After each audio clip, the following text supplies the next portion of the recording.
It's an honor for us to bring this to you today. So a little bit about myself. My story is a little bit different than some of the other instructors. I have never had cancer. My sister was the cancer patient, but I actually consider myself the radical remission survivor. I lost my sister 5 years ago to a very aggressive cancer battle, and I saw her consistently asking her doctors what she could do on her own to aid in her treatment. What could she just do to help the process a little bit? And she was always told, you know, stay the course, we have you, we got this, you know, you don't have to do anything, just come and we'll take care of you. And I witnessed her feel powerless. There was no talk of diet change or meditation or exercise. She was just a little bit lost and had no direction and just felt that she was just at the will of someone else. So after she passed, I felt strongly that there had to be another way. And a year later, a friend of mine had a late stage cancer diagnosis as well, and chemo wasn't an option for her. And so she had to take an alternative path because there wasn't another way. And that alternative method introduced the mental, the physical, the emotional, and all of the different full body healing. And within 6 months, she was essentially in remission. And it was just overwhelming to see how powerful her body healed, essentially without conventional medicine.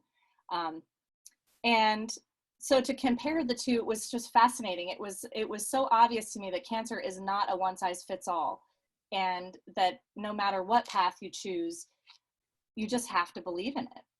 And so along with that friend, I started a nonprofit, and we fundraise and educate and support late stage cancer patients that are looking for that integrative approach so that they feel empowered and supported in whatever decision they are making. And through my work with the nonprofit and through that experience, I embrace a much wider view and a different approach to cancer. And our goal is to take the fear away and to give the power back. So when through that work with the nonprofit, I learned about radical remission, and my whole body lit up. It was like a lightning bolt went through me when I heard about it. It was finally the roadmap that I had been looking to share. When I saw the book and I read the table of contents the first time, it was like the most amazing sense of validation for me that I ever could have imagined. When I lost my sister, I had an immense amount of grief and loss and sadness, and I felt I just had to keep going. I had to wake up every day. I have 3 kids, a husband, a life, and I just had to put one foot in front of the other. So I found myself finding a lot of support from, I went to a yoga class, and then I went to another yoga class, and I felt like that felt good. And then I took a meditation course, and that felt good.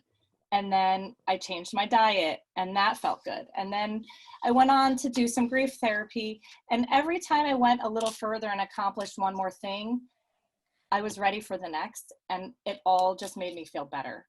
So when I saw that list of factors in that table of contents, it was so aligned with everything that I had done that I realized that I was a radical remission survivor, and my emotional health was my illness. I survived an unbearable grief, and the factors helped me essentially heal from my deep emotional loss and my deep sadness. So 5 years later, here I am, a non-traditional radical remission survivor, and very proudly part of this team.